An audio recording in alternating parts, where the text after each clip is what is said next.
We gather here today to mourn the attack on our sisters. The attack on our successful young black sisters. Keke Palmer, Halle Bailey, Skai Jackson. You know they got Flo Milli, right? Flo Milli? Yes, girl. Flo. Are you serious? Girl. Oh, every time I go to try and make one of these videos, I always feel like I'm not the person to be talking about them. But also,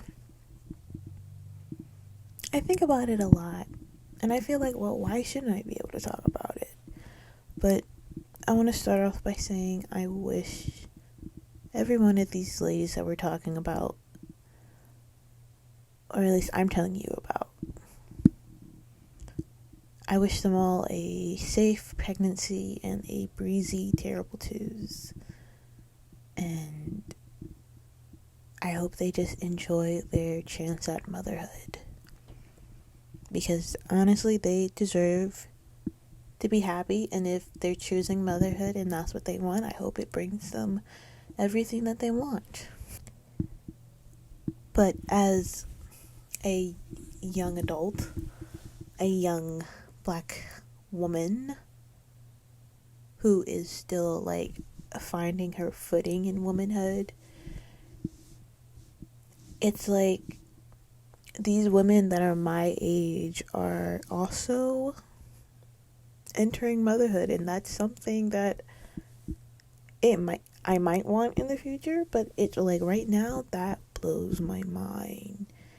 And it's not that I think having a baby will stop them or anything. I just think that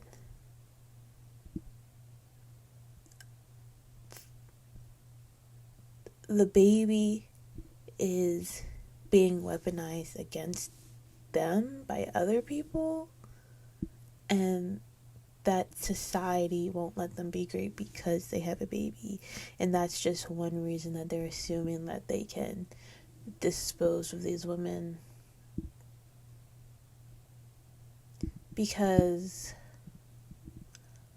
for me, these women were icons of their era, at least. Icons in their field. Keke Palmer, she is my Nickelodeon Black Queen, okay? She was holding it down for my generation, at least. She was holding it down for what I was watching on Nickelodeon, which was Drew Jackson, VP, her and Jimmy. And then Aisha for Winx Club. Rags. I follow my dreams. You think they were nightmares the way they scream. Come on. Rags wasn't that popular, which I don't know why, but it had all the makings of being a hit. All the pieces were there, but it didn't just blow up. And then Halle Bailey. Halle is Halle Bailey. And that's that. Her and her sister in her music group. Then they went into acting. Then they separated and started their own separate careers. And then Halle got to be the Little Mermaid. And I have a Little Mermaid shrine over there that I was honestly very questioning for a little bit. I was thinking maybe Halle's not a person who we should be looking up to.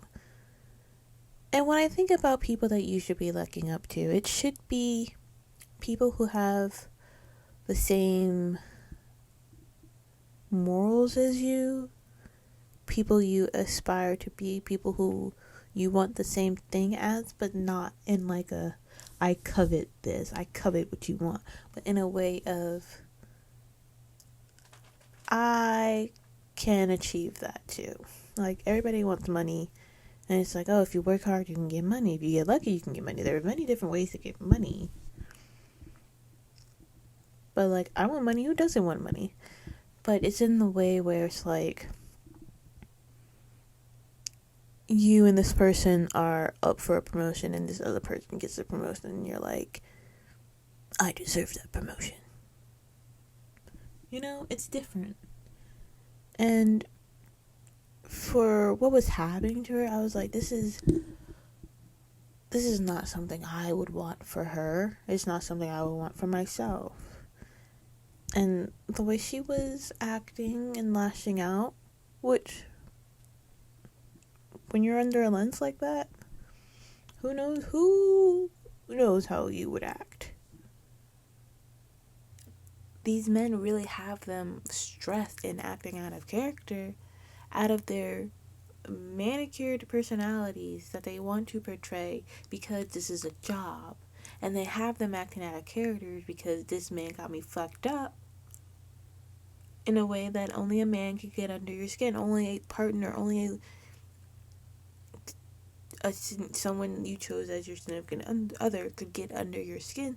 And they do it, and they do it publicly to mess up their job, basically. And you know what? DDG acted the exact same way that I would expect a 2016 YouTuber to act, like Chris and Queen Nija. I don't really watch these people, but I'm just naming the kind of vibe. DMB Nation. That's how he acts. Her baby daddy of choice, DDG. The way he was acting, and it's the way that's another thing. I don't even know how to structure this. This is turning more into a ramble, or maybe a little podcast episode. But it's just, I've seen how the Sky Jackson situation has played out. Okay, so here's what we know. Yerky. Alright. Yerky is the newest guy to join in the band of baby daddies and has partners of black women embarrassing them in these pop streets, okay? The celebrity gossip streets, okay? Simone Biles' husband, he was doing his shit. Then we have Keke Palmer's baby daddy, and their situation is not embarrassing. It is a DV situation that is sensitive. It's serious. That's the word. It is a serious situation. Why would you even hit the mother of your child? And then DDG embarrassing Hallie on the internet. And I, for one, I don't think there's anything wrong with her popping off the way she did. Cause oh my goodness, Moji, the door is open. Just open it, please, Moji. Because it's like, if I am away from my baby and I'm working, why is my baby on a live stream that I'm not notified about? Why is the internet seeing my baby and I'm not? And I'm going through postpartum. Why are you doing this to me? And that's the thing that I keep wondering about these men and the women that they're choosing. Why are you doing this to her? Do you not have common sense as to, maybe I should not be stressing out the mother of my child? Maybe I should not have the mother of my child walking around in flip-flop with their belly in a tank top, shorts, just looking bummy and upset and stressing her out like that. No one ever should be stressed out like that. Not anyone growing a life inside of them. I'm just flabbergasted that this is what you want. This is what you're choosing. Who is that girl? This is what you're choosing. I just can't wrap my mind around it. And not that I think Sky is the end of the day, like holy grail, that peak it girl, black it girl. I don't. It's just, she is the latest rendition of what's been happening. It just makes me sad because I know they can achieve more. And it's like, why am I sad for you when this is what you want? But also, no one gave you advice. But also, I can understand how no one would give you advice because you are a sheltered black girl.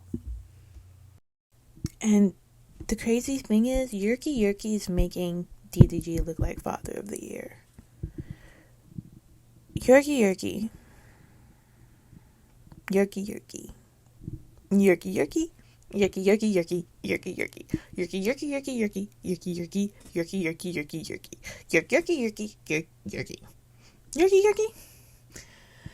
And so, Yerky. No, stop. But Yerky, he is, I don't know his name, so we're gonna call him Yerky. I know Yerky does not sound like a real word now, especially after what I did. But everything that we found out about Yerky just unrolled in like a matter of 3 to 5 business days. And it makes you wonder. No, it doesn't make you wonder. So it's like, when you think about it, there exists this archetype of black girl, sheltered black girl. And I'll talk about a difference about shelter, my other opinion on sheltered black girls, but it's all related. But it's like the sheltered black girl, the good girl who gets with the bad boy. And with the sheltered black girl, it's like the opposite of her is the hood dude. Not to play into like she needs to choose better politics, but it's how can she choose better if she doesn't know better? And when you're a sheltered black girl, it's you're growing up, people are like, don't talk to boys, don't even look at a boy, don't hold hands with a boy, don't even be in the same room as a boy, or else you're fast, and you're labeled fast by the community, and then people start treating you differently because of that stigma. You don't do anything, you because you don't want to feed into their stereotypes, you don't want to be that statistic or whatever. And so you grow up and you go into adulthood, and then immediately they're down your throat, and they're like, where's my grandbaby? When are you having kids? When are you doing this? When are you doing that? Blah, blah, blah, blah. Why are you not married? Well, maybe it's because I've never dated. Maybe it's because I don't want to just settle for the first guy who comes along, and it's like whispering sweet nothings and whispers Little Miss Lipstick into my ear and whatever. Maybe I deserve a chance to meet people in a time and place and speed that I'm comfortable at, that life allows that to come into my life. Or maybe you give me some advice about how to navigate the dating world, then I won't get pregnant by the first dude who smiles at me, you know? The thing is, they have access to choose better, but these are still the type of men that they're choosing. And I feel like I sound like a hotep dude or what have you, or someone who religiously follows Dr. Umar and Kevin Samuels. And I promise you, I'm not, although although Dr. Umar is another broken clock who is right twice a day when he's right. Very rarely, but same category as Azalea. And I hate that it's like it's feeding into the I don't know, respectability politics or whatever, choose better politics, but it's like you're at least like a B C level celebrity. Why don't you want a B C level celebrity? Someone who is in, not just in your lane, but someone who matches your level mentally, financially, emotionally, who's going to support you in what you need and help you achieve your dreams in life while also achieving their own dreams, because they know how to balance having their own life and having a relationship and how to build it.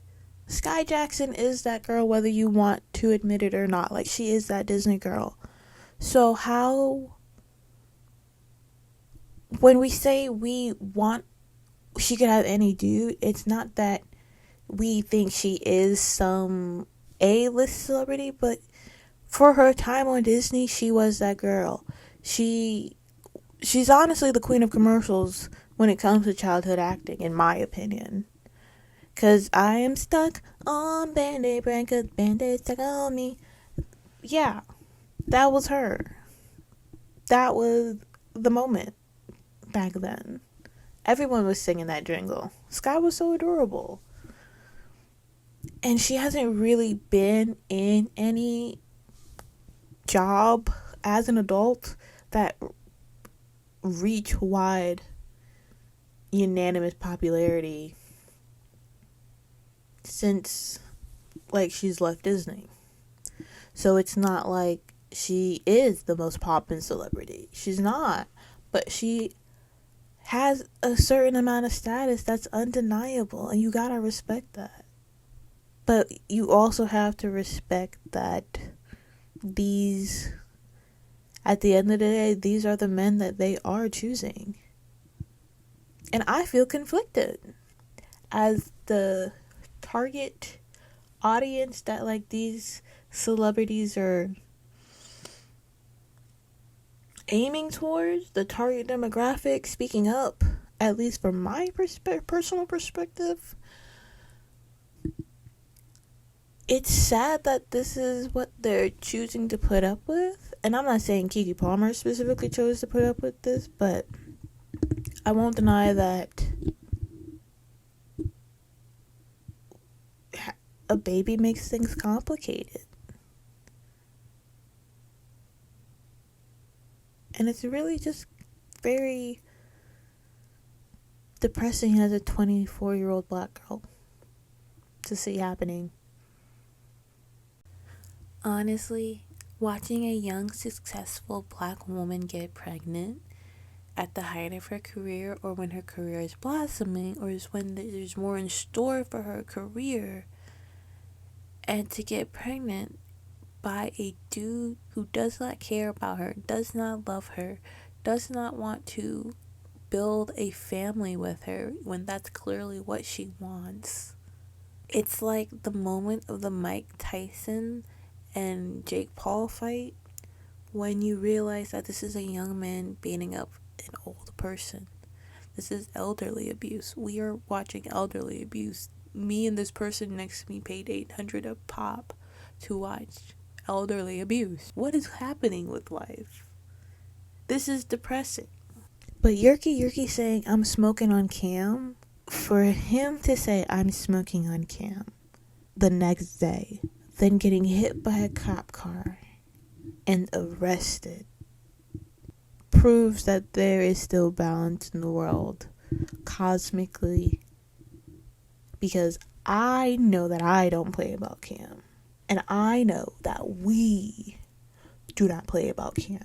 So for him to say I'm smoking on Cam, Sky, get rid of him, or you need to hand over the phone case. Give it up. Give it up right now. Drop him or give her the phone case, because you are so lucky that China is religious. Because China don't play about Cam. You have a lot of business going on right now that you need to figure out what you're standing on.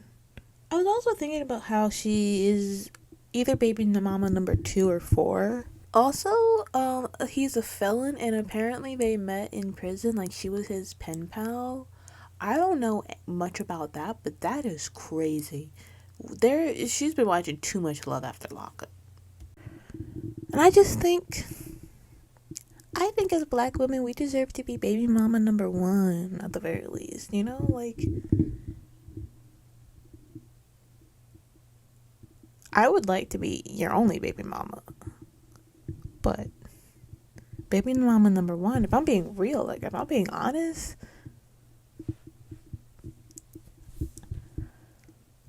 not unless I already have a kid.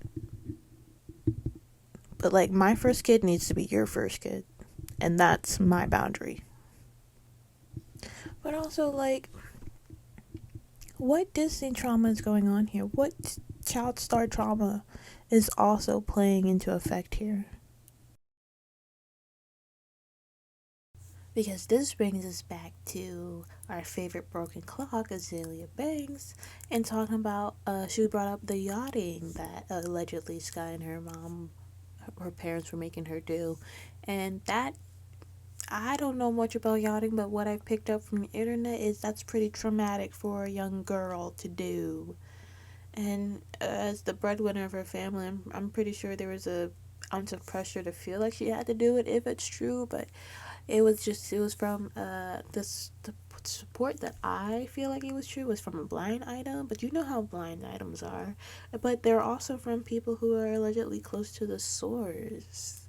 So it's like, if this is true, this is traumatic. Like, is it this? There's so many things if you just look at it. Disney trauma, strict mama, sheltered girl. She's the breadwinner of the family. She wants, like, her type is NBA young boy. Like, Bad Baby tried to expose her. Thoughts and prayers for Bad Baby. But, like, our favorite broken clock struck again. She was right once again. Because when Azalea Banks is right, it's not always, but when it hits, it hits. And that's all I have to say about that. Because homeboy really got you standing out there looking like that in this kind of distress. When your homegirl is in the streets crying like that because of her man, you know it's serious. Like, that is some serious, deep relationship issue shit going on. And it could just be solved by her walking away. But she doesn't. Your girlfriend does not walk away because this is what she chooses. And you just have to let her. And it's so heartbreaking to watch her make these mistakes. I also want to bring up how I know that, like, financially at the end of the day, like, these girls can afford to be single moms. Like, they have enough money. They're well off in this economy. Like, sure, they still have their own bills to pay, I'm sure. But, like, at the end of the day, though, like, they can afford a kid. They will be okay as single moms. On today's prayer list, we have Marsai Martin, Coco Jones, Ryan Destiny, Clark, and because we're adding Clark, I'm going to add Joy Wade, Sidoni Francis, and we all know that we are all thinking about our dear, dear girl Zendaya. But the thing is, Zendaya is an exception because we love Tom. The way Tom is ready to throw down with the paparazzi, we want every one of our black girls to have a Tom Holland. Get you a man who's going to put you first, always, each and every day. At the end of the day, all we can do is protect our own peace. I hope most of this made sense. I really am sort of rambling, but I will leave you with some nicknames and look-alike comparisons before we go. We have Sid from Toy Stories. We have that one monster from Monsters, Inc. We do have Cameron Boyce and how all her exes tend to look like versions of Cameron Boyce, and that's kind of how we got into the smoking on cam situation. Tobias Whale, Evil Ice Spice, Hood Carrot Top, and Chucky. And Chucky kind of reminds me of Cosmoholics Anonymous Bo and her Chucky. And if you're ever nicknamed Chucky, it's never good. And I'm so sorry to all the real Chuckies out there in the world who are like Charles and whatever. Unless you're a bad person. Unless you deserve the nickname Chucky. But I hope each and every one of you have a good day and that you live up to be not just a Chucky, but be a Tiffany. Alright? Have a good day.